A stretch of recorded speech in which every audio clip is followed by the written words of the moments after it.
Gloire à toi, les dieux.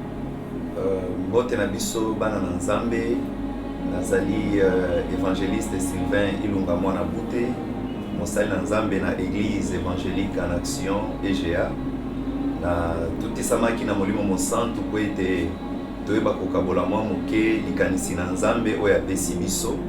Likanisi yango ezali révélation tozwaki koute epai na nkolo. Ezalaki na mois de juin, toutaki na zamba na Kazangulu kobondela et butuna yango pona tola muka dimanche kolo aiba kopesa biso révélation. C'est suite à cette révélation to sepelaki mwa moke ko partager likanisi na kolo. Ezalaki kotungisa makati na biso uta mois de juin kino lelo et Nzamba pesi opportunité po toyeba ko lobela likolo na emoniseli oyo. Et nazalaki na kati na ndoto kolo azali kolakisa ngai chambre monene. Na kati na chambre wana ezalaki na bakor ebele e bibembe ya bato ebele. Et atalisi nga lobete tala elilingi ya église. Na komaki kolela po ete nombre ya bato bazalaki komema par seconde ezalaki ebele. Baza kwa kotika bango wana. Solo kome kokoma makasi na espace wana na kome ko vomir parce que na koye ko supporter solo wana te. Na milobeli na kozwa solution ndenge nini. Na ye ko milobela bon ça va. Na sala ba canal ya ba conduit et komanda ko permettre ezwa mai ya bibembe wali bimisaka yango libanda. Ange na Nzambe o azaki na songe wana eko ibisanga lobi nyonso za kosala okokoka eloko moko te. Mais bibembe oyo koyi kozwa bomo na ba oyo bakoyoka mongongo na Nzambe. Mongongo ekota na likolo ba o bakoyoka yango bakozwa bomo bakoyi bakozwa vie. Et na sima na yango bibembe ezalaki koyoka mongongo bakomai ko bouger na koningana baza koningana na sima na un moment esengelaki kopesa bango antidote. Et suite à cet antidote là, bazalaki kozwa vie. Na kome kosala musala wana sous assistance ya ange. Mais na kokaki kaka te. Parce que ezalaki un grand travail, il faut ko identifier ba bazalaki koyoka mongongo pe kopesa bango antidote wa. Antidote wana utaki epai na ngai te. Eza ange bazalaki koloba na ngai nde amemaki antidote wa. Na suka na temps, l'ange me dit, tu as fait le travail. Mais kende na salle mosusu amemi ngai na deuxième salle, mais na remarquaki na kata deuxième salle wana bato bazaki ebele te. Ezaki na orateur aza kote ya, mais bato nyonso bazalaki ya kolata bien, bazalaki na bilamba pembe et bapesa nga pe esika na vandi. Je remarqué que baoyo nyonso bazwaki traitement wana bazalaki na salle mosusu, namonaki bango baza kokota na salle biso tozalaki. Mais na sima na yango, bien aimé dans le Seigneur, nombre ezalaki kaka suffisante, ezalaki kaka muke. Alors de l'autre côté, j'ai vu que l'ange continuait le travail. Yako biki sape kopesa bomoy na ba oyo bazalaki koyoka mongongo parce que condition ezalaki kaka soki okoki koyoka mongongo oyo eza kouta na lola mongongo na Nzambe.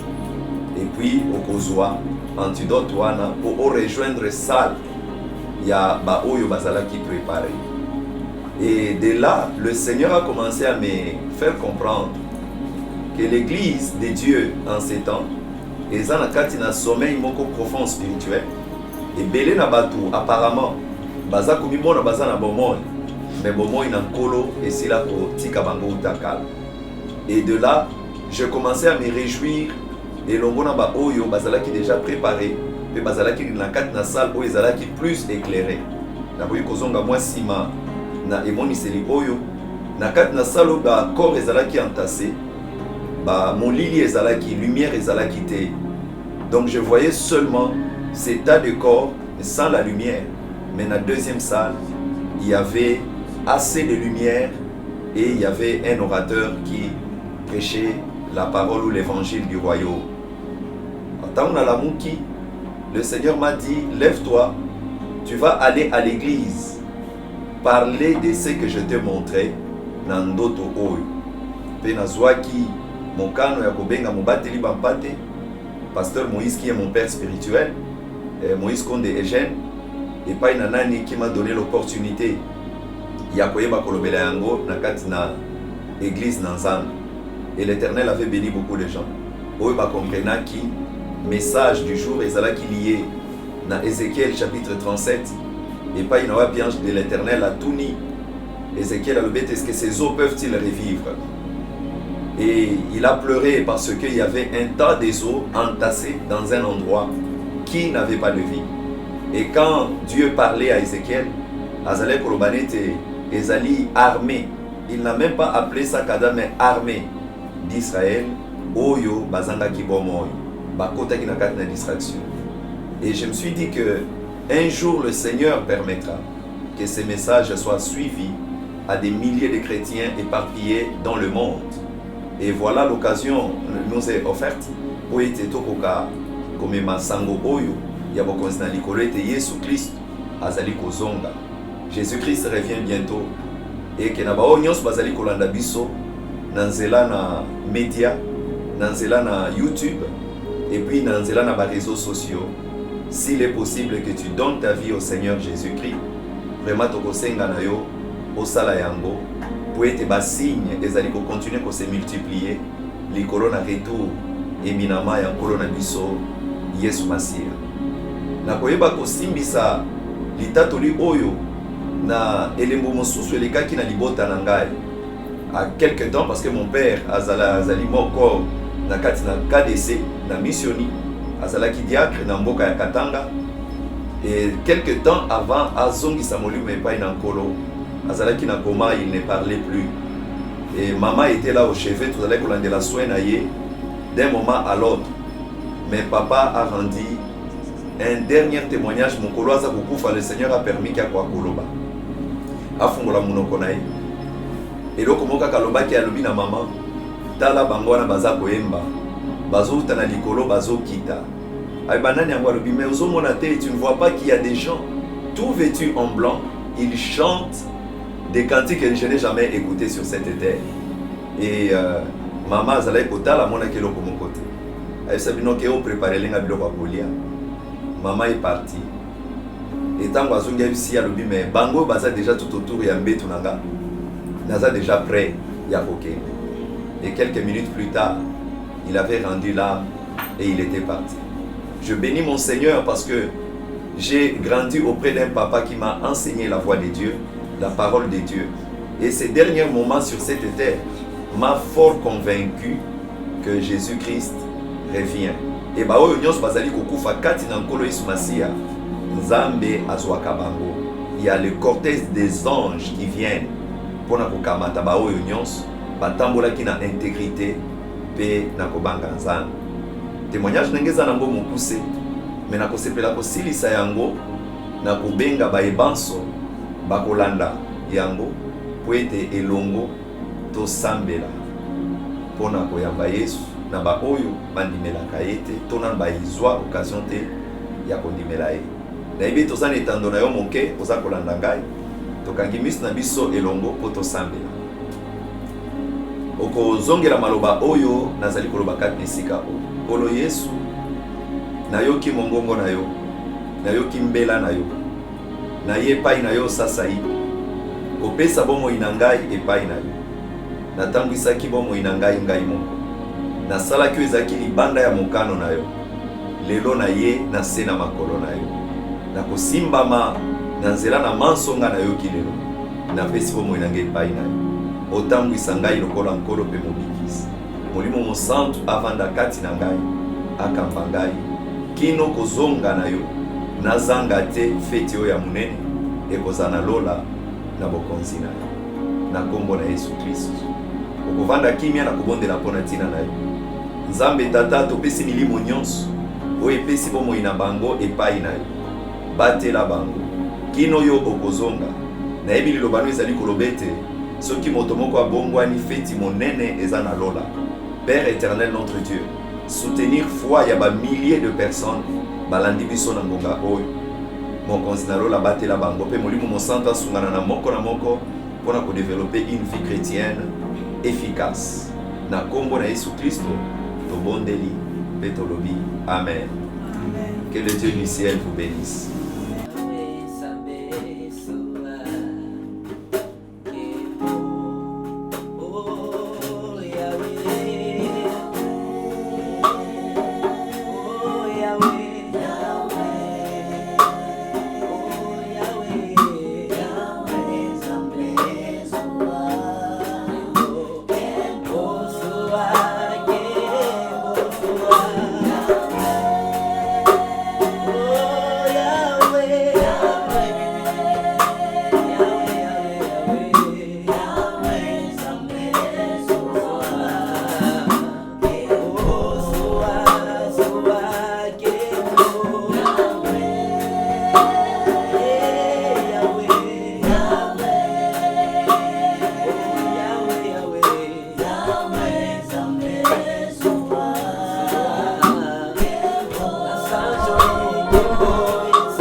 tozali kota na mama na likambo na biso ya lelo.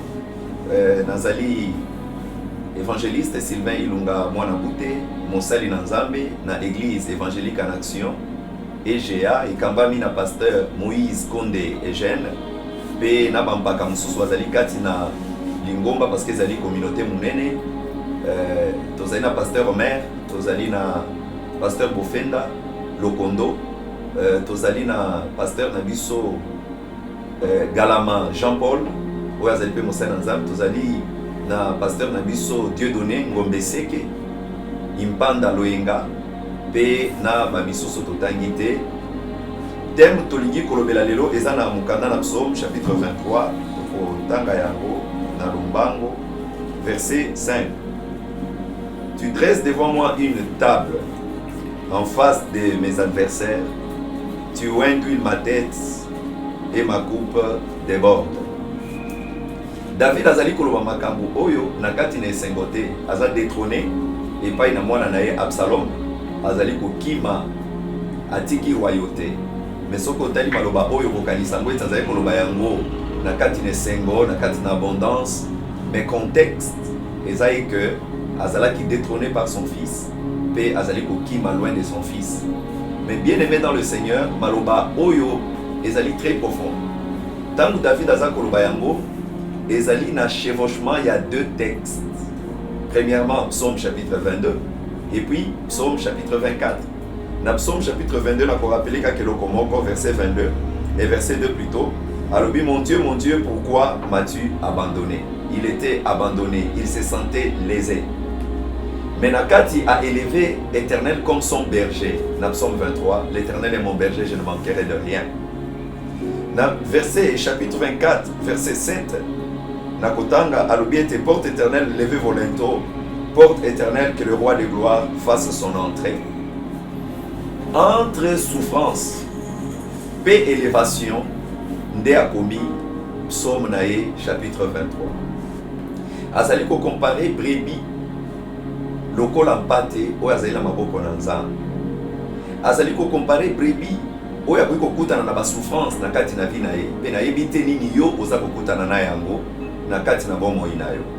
Me nkolo asepeli na nzala exhortation oyo molimo na yo bomoi na yo ezala lisusu affermi.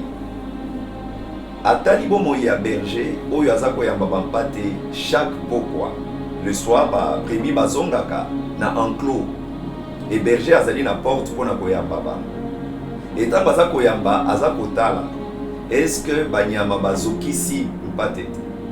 Est-ce que bapote eza na mutu na ete? Et bao baza na bapota aza ko soigner bango na kotia huile. Yango alobi ete tu oin d'huile ma tête. S'il y a quelque chose que le diable attaque, c'est notre tête. C'est par la tête que tu peux penser. C'est par la tête que tu fais tes réflexions. C'est par la tête que tu as une vision de la vie de lendemain. Et si le diable peut attaquer, c'est à la tête. Et Christ n'a pas dérogé à la règle. Christ a dit ceci: on frappera le berger et le brebis se disperseront. Et qui est le berger? C'est la tête de l'église. Tu es chef de la famille, tu as des responsabilités. Et le diable le sait très bien. En te fragilisant, il fragilise directement cette composante que tu es en train de représenter. Je t'appelle en suivant ces messages que Bomoinayo Ezala affermi encore une fois. Quelle que soit ma plaie, ma cicatrice, ma coup, ma flèche, ma très enflammée du diable, où est Simbi Motunayo, où est blessé yo, yeba que le bon berger, Oyo azali kolona enclos, alala kate, a telema liboso na enclos na ye, pona koyamba mpate nyonso azali blessé. Et non seulement azali koyamba yo, mais azali pe ko soulager na nzela na huile motu na yo, parce que huile ezalaki na responsabilité, ezalaki na rôle médical. Hein? Ozali kolanda moto oyo babetaki epa ba brigand, babwakaki ye na nzela, molewu ya lekaki, nganga nzamba lekaki, asala kelo komoko te. Me balobi ete mosamali apa lekaki nzela wana. Tango azwiye asopaki mafuta na bapota na ye. Mosala mobateli bampate malamu koikosala. Yesu Masia. Eza ya kosopa mafuta. L'action du Saint-Esprit na bapota ya vie o ekaukate. Na makambo e blessa motema na yo. Azali capable ya kosopa mafuta. Kolo apambola yoyo landi biso na etando oyo. Opesi attention na yo nyonso na koyoka biso. Pe ozali kobanze te, il n'y a que Jésus qui peut faire quelque chose pour toi.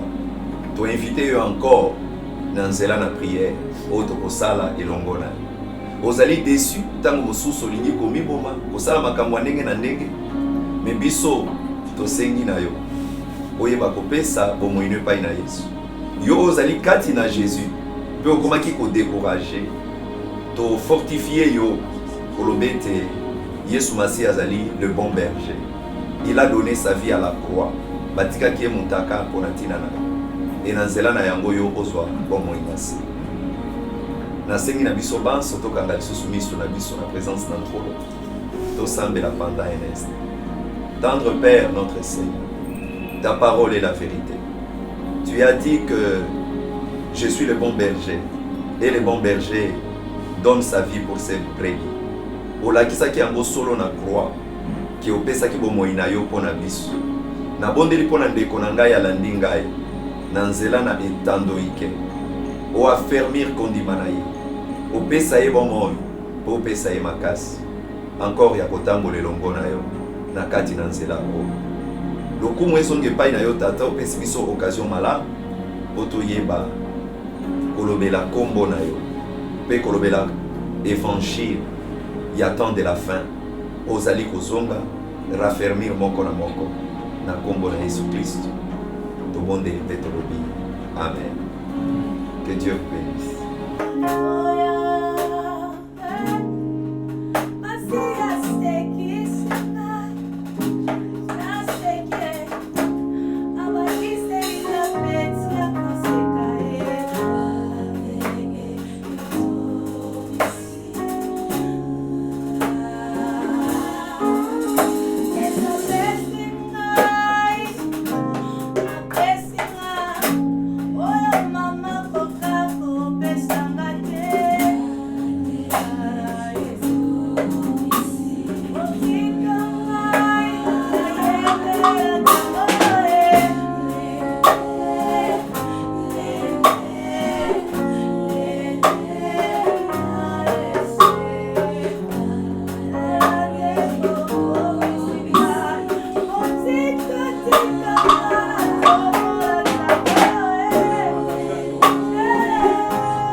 Je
t'adore.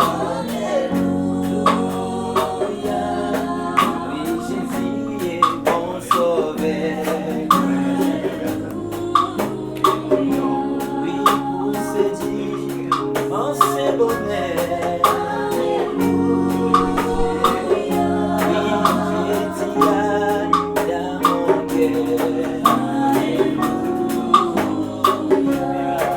Voilà pourquoi moi je t'adore. Oui, Jésus est mon sauveur. Oh, alléluia. Alléluia. Alléluia. Jésus est mon sauveur. Alléluia.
Father éternel.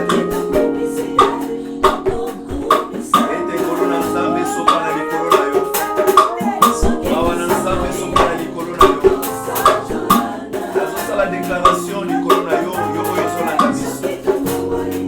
Kolanda Michée chapitre 2 verset 12, 13, 14. Ozali mpate oyo nkolo azali kokomisa. Ozali mpate oyo nzambe azali komema. Bible elobi ye moko akobungisa liboso na yo. Akobungisa mboka oyo esengeli yo ovanda.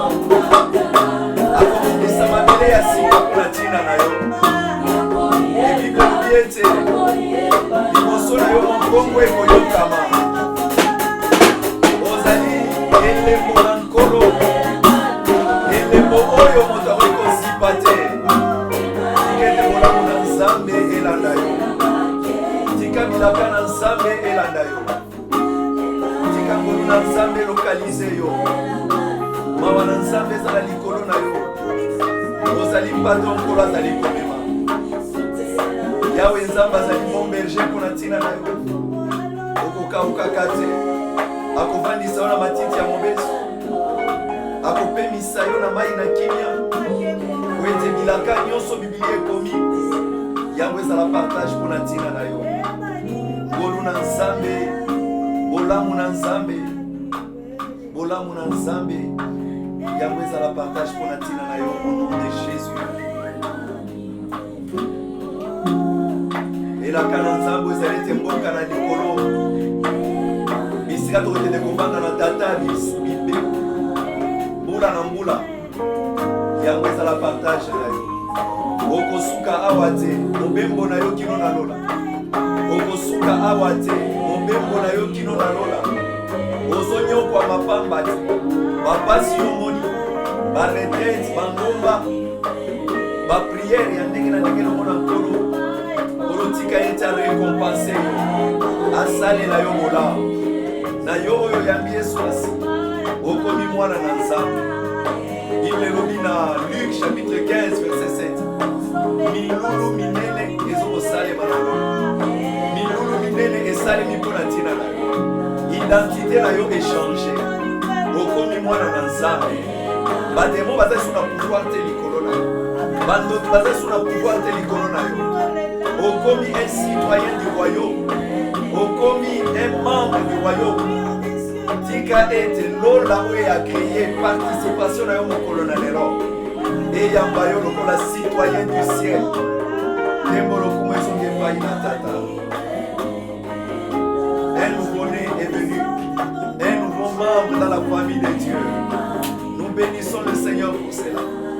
Que le nom de l'Éternel soit béni, que ta vie soit changée, que la gloire rayonne au-dessus de ta vie et que rien ne résiste au-devant de toi et que tout ce qui s'élève contre toi soit aplani comme cette montagne dont a parlé Josué.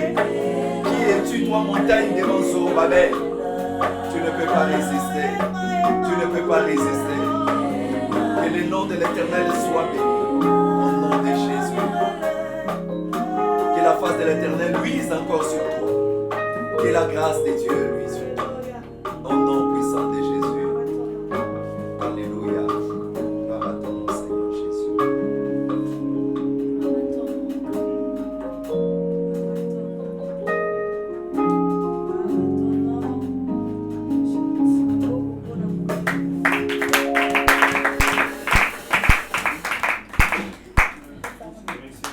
Tozali kopesa merci mingi na cadre malamu oyo eyambi biso auberge Will Palace na manager na yango na DT Doudou Kiala.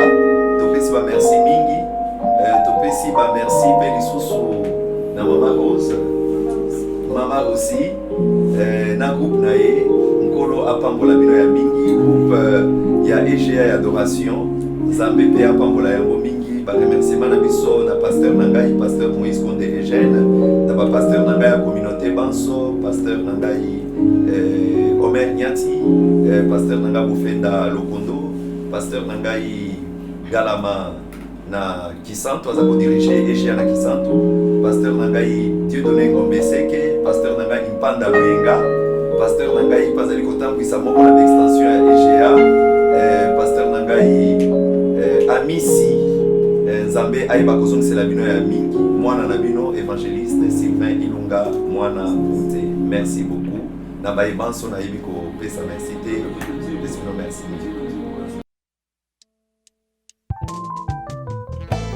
Gloire à toi, le Dieu Tout-Puissant, le Dieu Créateur. Je viens pour t'adorer.